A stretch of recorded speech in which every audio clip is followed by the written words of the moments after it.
Good afternoon, everyone. Thank you for joining me.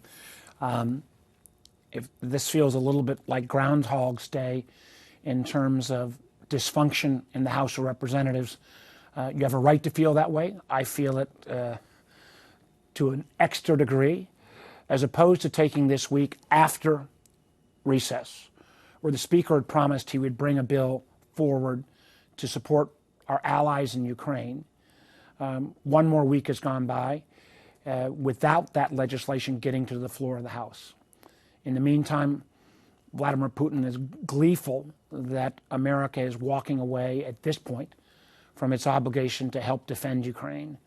And as I've pointed out before, I mean, remember, and I sometimes think this doesn't get enough attention in the press, the Ukrainians in 2 years have, with support from America, but at a support level that amounts to less than 3% of our annual defense budget, the brave Ukrainian forces have been able to eliminate 87% of Russia's pre-existing ground forces, taken off the combat board, killed, wounded, or no longer able to perform.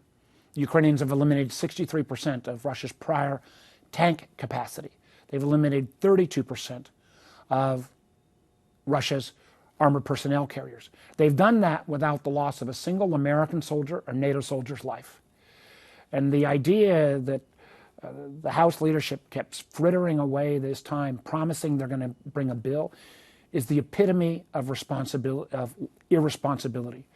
If we look back and we don't act, and we look back 2 years from now, and where no country around the world trusts us, or where Russian troops are poised on the border of Latvia, Estonia, Lithuania, Poland, NATO Article 5 countries that we would have to defend, we know where the responsibility would lie. And it is stunning to me that we have now gone months on end, and this is not a partisan issue.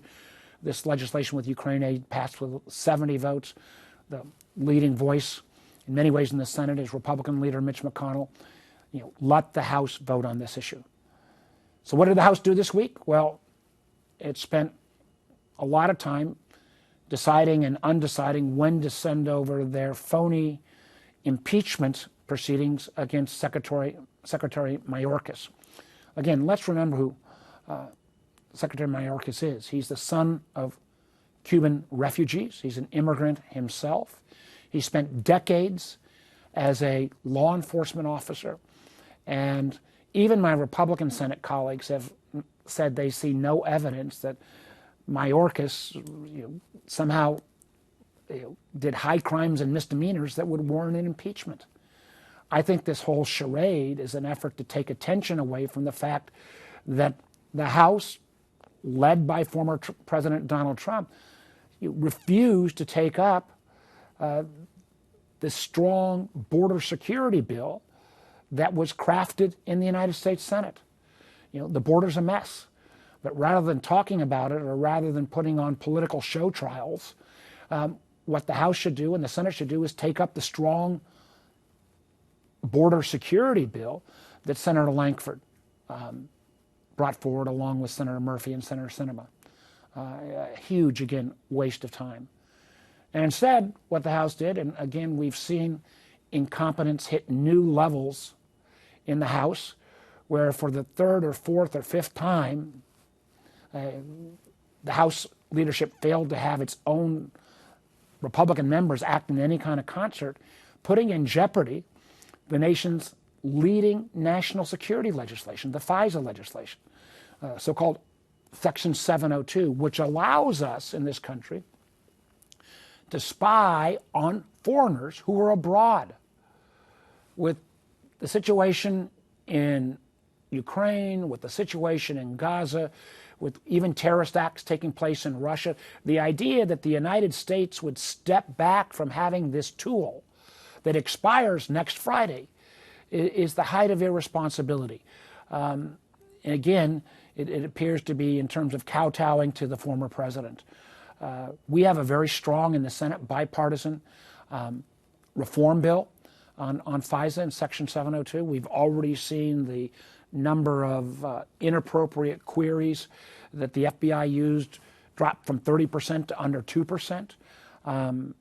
I know we in the House, or we in the Senate, Republicans and Democrats alike, are not going to allow this critical tool. And again, of the information that goes into the president's intelligence daily briefing, about 65% of that material comes from 702 collections. The idea that we would let that expire would be the height of national security irresponsibility. And we are potentially facing that because the House begged to go first, and they can't even get the process in place to have the bill debated on the floor. So I spend a lot of times pretty frustrated in this body, but this week will rank in my top 3 of weeks of frustration. And I'm saying that as somebody who's gone through government shutdowns and failures of legislative actions in the past, but this one really took the cake. On slightly more positive notes, I want to make sure I've hit all my major points. I think I've got one. I want to bring up one piece of good news with the fairly grim outline of the House proceedings this week, and that is Senator Tim Scott and I this week put forward bipartisan legislation called the Prevent Diabetes Act. I say this as somebody who unfortunately got more knowledge about diabetes than most. My daughter's a type 1 diabetic. Our Prevent Diabetes Act focuses more on type 2 diabetes, which people usually get based upon lifestyle choices and obesity and other behavior that doesn't include exercise. Our Prevent Diabetes Act would take a pilot program that already exists, make it permanent, and expand it. For example, using telehealth and training sessions in an online fashion to help educate people on how they can prevent diabetes, which both has life-crippling effects, but also literally costs the government tens and tens of billions of dollars in Medicare and Medicaid expenses. So my hope is this legislation will be able to be attached to something in our usual into the calendar year financial packages.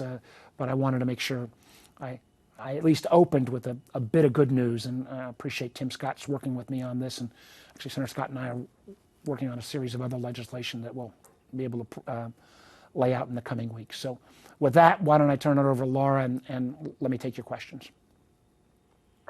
Hi, Senator. Thanks so much for taking the time today. I wanted to ask about Section 702 and that reauthorization is pending.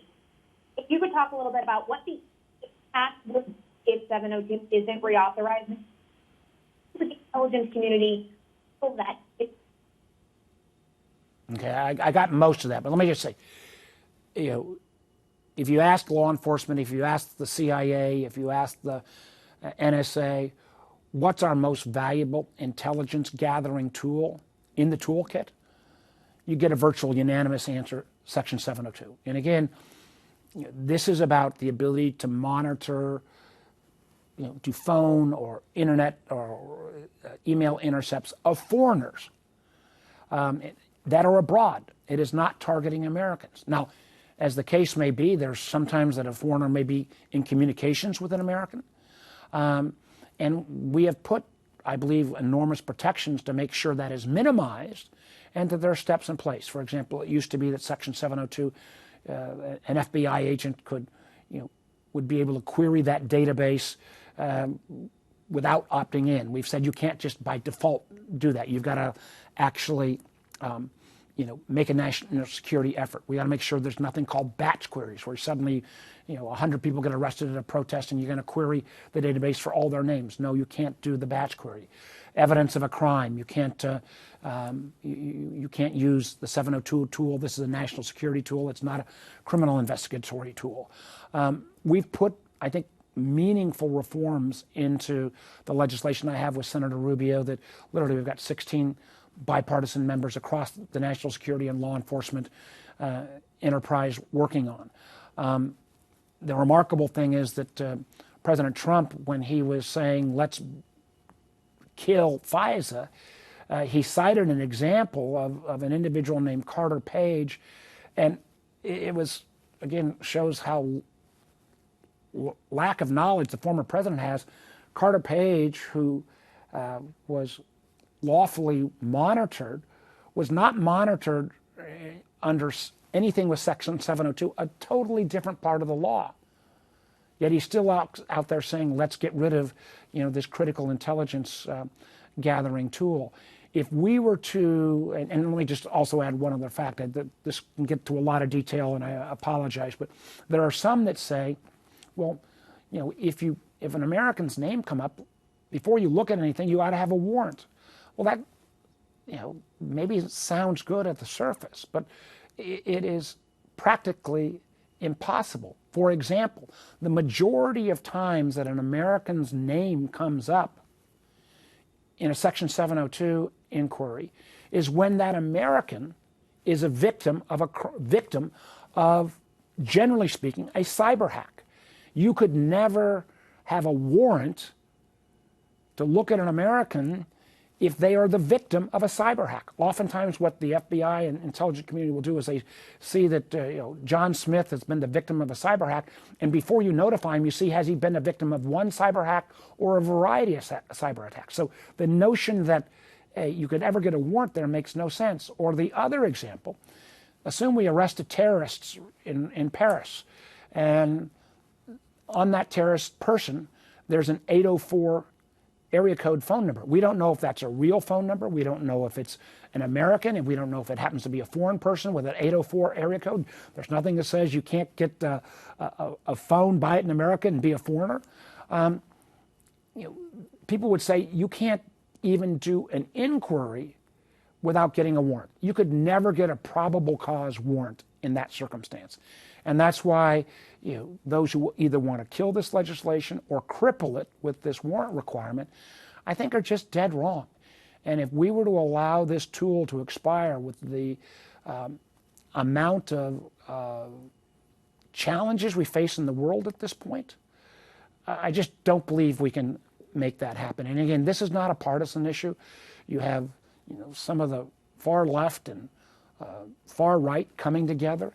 And I just pray, and I know we've got a united front in terms of Democratic and Republican leadership in the Senate, that we're not going to let that happen. But boy, oh boy, have we wasted a lot of time with the incompetence of the House continuing to promise they're going to get it done and failing time after time after time. Senator, our next question is Mitchell Miller with WTOP. Hi, Senator. Thanks as always for joining us. I wanted to ask you a question about the future of TikTok legislation.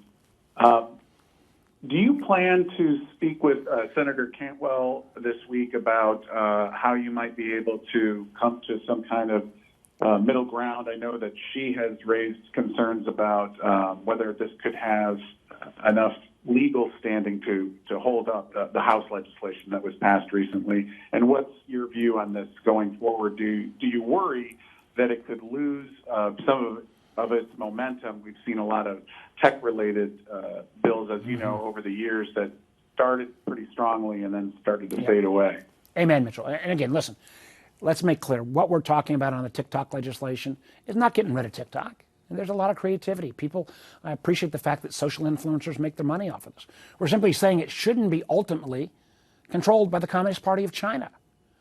And the idea, if there was not a TikTok, and people said, well, should we allow a Chinese company to come in and collect data from 170 million Americans and have the propaganda value of, in terms of its reach, because TikTok users are on average about 90 minutes a day, of the combined weight of both Fox News and MSNBC together?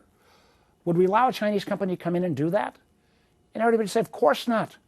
Just as China does not allow Facebook or YouTube or American platforms in China.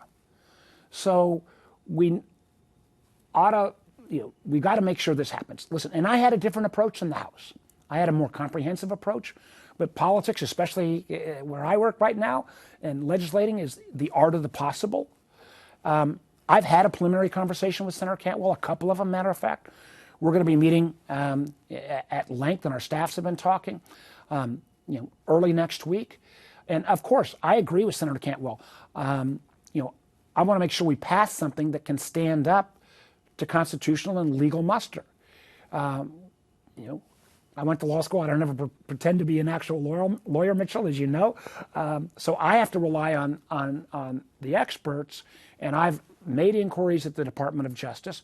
I know that the House sponsors spent a lot of time working with the Department of Justice before their bill passed, with 352 votes, by the way, overwhelming. So I want to hear out Senator Cantwell's concerns. If there's a way that we can tighten this up to make sure it passes legal muster, I'm open to that. I'm also open to the idea that this may take, to have this transaction take place, might take more than 6 months, the timeline that was put in the House. I'm open to that. I do wish we would have a broader framework, frankly, because just as we saw with the Kaspersky Russian software company, Huawei, the Chinese telecom company, which, by the way, we're now spending taxpayer dollars to rip out that equipment because we didn't take the national security concerns seriously enough. We've now got TikTok. There will be other technology companies coming from China and Russia and ultimately Iran that we just need to have a legal framework. Those companies ought to have a day in court. They ought to have a full legal process. But at the end of the day, in a world that is more and more driven by technology applications, we've got to have a national security framework. And let me again just quickly add, there are a lot of problems with all social media companies. I got challenges with Facebook, with YouTube, with Twitter, X now.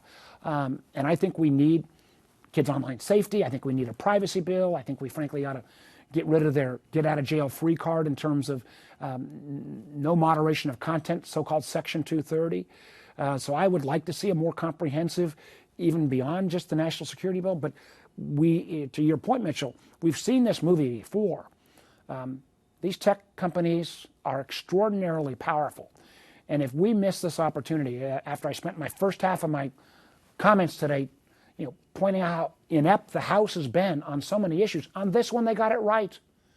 It may not be the perfect solution, but perfect should not be the enemy of the good. So I'll meet with Senator Cantwell, her Commerce Committee, my Intelligence Committee. I believe we will find a way to get to a vehicle that I hope the Senate can act on very, very quickly. Again, we go into, we're in an election year, and one of the things that my Intelligence Committee is going to have an open hearing on next week is the threat of foreign interference in our elections. We have a whole lot of Americans who already, unfortunately, don't trust any of our institutions. We have nation states like China and Russia that realize it's because of our open society, it's easy to try to interfere in our elections, as Russia did in 2016. We've got, artificial intelligence tools that allow this interference to take place at a speed and scale exponentially faster. If we don't put some protections in place, and part of that would be taking the ultimate propaganda machine, TikTok, 170 million Americans, 90 minutes a day on that platform, and say, it ought to be, at the end of the day, under American or British or Canadian or Brazilian, anyone other than a nation state that is shown with its authoritarian tendencies, that it will do anything to change its stories to meet the CCP's propaganda goals, then we would be foolish. We got to get it done. And I think Senator Cantwell and I will reach some common ground on that. Senator, our next question is Michael Martz with the Richmond Times-Dispatch. Hello, Senator. How are you today? Good. I was calling. Can you hear me? Yeah. Yes, I can. Okay. No, there's a lot of background noise. Sorry. So I was noticing that two Republican chairmen of key committees in the House of Representatives, Intelligence and Foreign Affairs, have both raised questions about the infiltration of Russian propaganda in the members of Congress, specifically anti-Ukraine sentiments.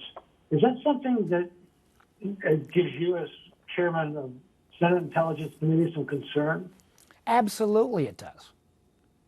I mean, the idea that Russia is using trolls, social media accounts, a host of tools. Matter of fact, if you look at the disparity on issues like Gaza or Hong Kong protests or Uyghurs, I've not seen the TikTok examination on Ukraine and Russia, but it is enormously skewed to the CCP's advantage in terms of. So this is the way in a technology-connected world that adversaries will use to interfere. Let me give you an example. I saw a Slovakian democracy advocate the other day. Slovakia, 5.5 million people, abutting Ukraine. When Putin invaded Ukraine, 500,000 Ukrainians left the country into Slovakia. Slovakia embraced them, helped take care. At that moment in time, 2 years ago, polls indicated that 75 to 80% of Slovakians supported Ukraine against Putin. 2 years later, after massive amounts of Russian interference, Slovakia has elected a pro-Putin government. And this young man said 55% of Slovaks now believe that America started the war in Ukraine and Russia. Now, that's wacky, but that is an indication of the kind of social influence and technology use and false flag operation that Russia's been an expert at. This goes back to the time of the czars. Russia has been better at propaganda and misinformation and disinformation than anyone. And I will let my friend Mike Turner and Mike McCall, those two chairmen you mentioned, indicate which members. I don't think I ought to weigh in on that. But when you hear this kind of babble coming out of folks that say, Vladimir Putin winning in Ukraine wouldn't be a national security threat, and why should we be concerned? It's extraordinarily scary. And I point out the $60 billion, $47 billion of which the president has asked for, we've endorsed in the Senate, that goes for defense assistance to Ukraine. About 90 cents on every one of those defense dollars is spent in America because it is refurbishing our defense industrial base so we can send the bullets and shells and other tools the Ukrainians need. So it is enormous concern to me, and I worry. Now, 8 years after Russia first interfered in our elections in 2016 in a massive way, I worry, as we're now 7 or 8 months out from presidential elections right now, that Russia's propaganda campaign, has got people mimicking their party line in the House of Representatives. I hear some of these far-right extremists who say they'll bring down the speaker unless if he were ever to have the audacity to say that America ought to stand by its commitments and support Ukraine. I think we're in very dangerous territory, and it's one of the reasons I'm so proud of my committee, which is bipartisan. I'm going to try to, again, highlight the ability for misinformation. Let me be clear. I'm talking about misinformation, disinformation. I do think we have strengthened our cyber protections.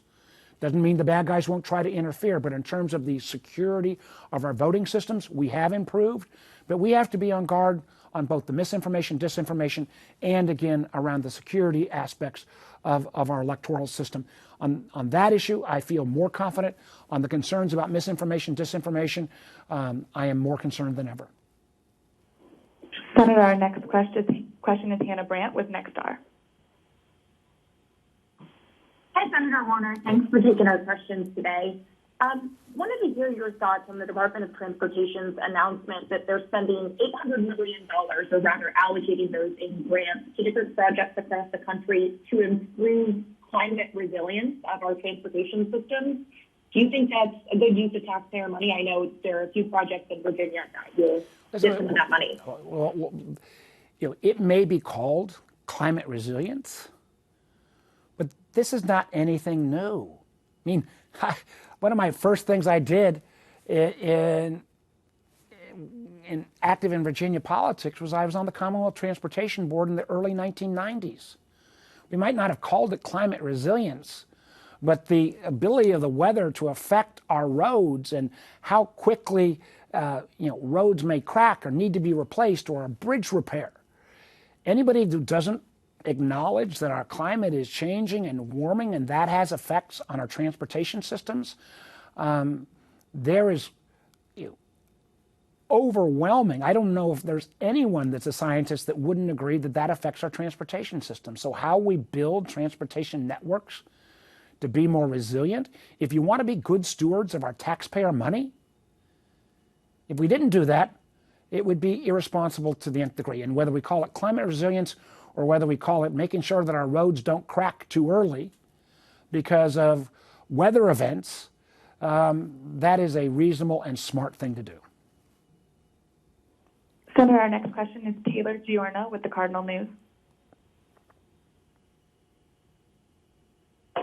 Hi, sorry, Laura. I'm actually with The Hill, although I do sometimes see as a Cardinal. Thank you so much for taking our questions today, Senator. Honestly, Mitchell covered most of my questions about TikTok, but I am interested because you said you think that we need a privacy bill to address some of these problems that are pervasive with a lot of social media companies. Is that something that you would consider sponsoring, and do you think that that's something that could get done this Congress? Well, I was glad to see that, again, that the Chair Cantwell and Chair, I believe, McRogers came up with a privacy format. I think it's kind of crazy that we are almost a decade behind Europe or certain states. I mean, we've got a marginal privacy bill in Virginia. There's a stronger one in California. I've not looked at all of the components of the McRogers Cantwell compromise. It's obviously going to have to go through the Commerce Committee. But, end of the day, and as somebody who earlier made the case around TikTok that you can't let the perfect be the enemy of the good, my inclination would be to be supportive because I think we need privacy legislation, and I think it's long overdue. But I've not dug into their compromise yet, and I will obviously wait to see as well what happens in the respective committees in the House and the Senate. But I'm glad they reached agreement. Senator, our next question is Alexia Stanbridge with WSET. All right, first, can you hear me right here? Yes, I can. All right, so you talked a little bit about your support. I also talked about how there are what specific areas of New York. All right, I'm sorry, ma'am. I didn't. You cut out. I don't have the foggiest idea what your question was. Could you say that again? And yeah. All right. So Alexia, to cut in here. Alexia, make sure that you're not on speakerphone on your end. There you go. Can you hear me now? a little better, please. All right. You talked a little bit about your support for Mayorkas, and you've also talked about how there are issues at the border. What specific areas of Mayorkas' job do you think he needs to do better at? What I think we need to do at the border is pass a strong border bill. That means more money for Customs and Border Patrol. That means higher standards for those who seek asylum. It means quicker remediation so that you don't kind of do the catch and release policy we have right now. It means making sure that people who want to try to seek asylum in this country do it not at the border, but do it at the consulate or U.S. embassy in their respective countries. And the fact is, we had a chance to put that legislation into the law of the land. And it was punted on for political reasons because former President Trump, and check the record, said, don't get rid of this issue because if he gets elected, he wants to solve it.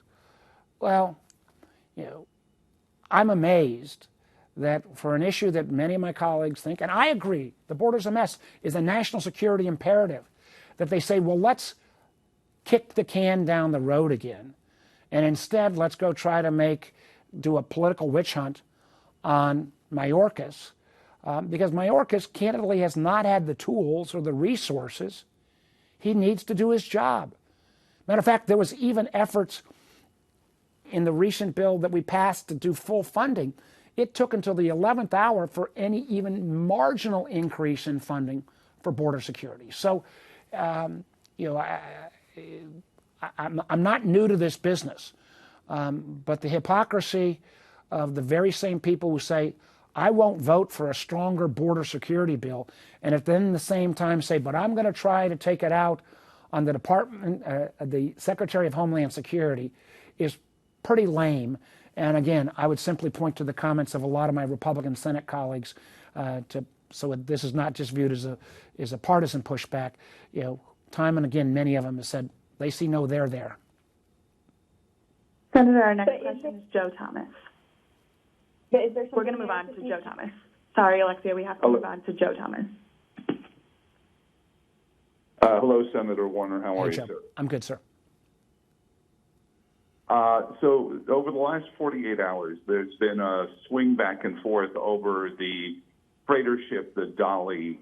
Reports after the owner of the ship came out and said that they had absolutely nothing to do with the ship crashing into the Key Bridge was followed up by reports that there had been a cyber attack on the ship, followed by reports yesterday that anyone asking that is being coerced or in some way being unfair to ask that question.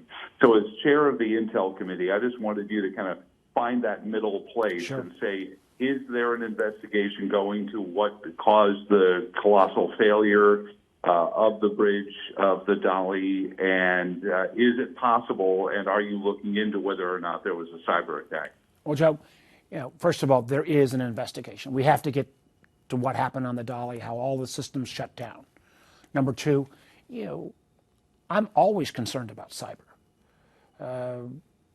Cyber criminals, many times as cyber criminals are criminals at night and work for Russian or Chinese spy services during the day. And I've got a lot of legislation, cyber healthcare legislation. We have to have minimum cyber standards. But let me say to you straight, Joe, I have to date in the 48 hours, I've had no Intelligence Committee report. What I understand is that those theories have been debunked. But I also got to tell you, I will keep an open mind. But what I'm not going to do is go out and spread an internet-based theory if we don't have evidence. So I've got the Intelligence Committee digging into this. But to date, I can tell you, and again, it's this, as you pointed out, this has only been the last couple days. This has been bubbling on the internet. I've seen no evidence of that. But I'm not going to, I want to make sure this investigation does get to the bottom of it, because something catastrophic happened, and the result this is not just a huge hit to Baltimore or Maryland. This is a huge hit to our national economy, because that port supplies all the way into the Midwest of our country.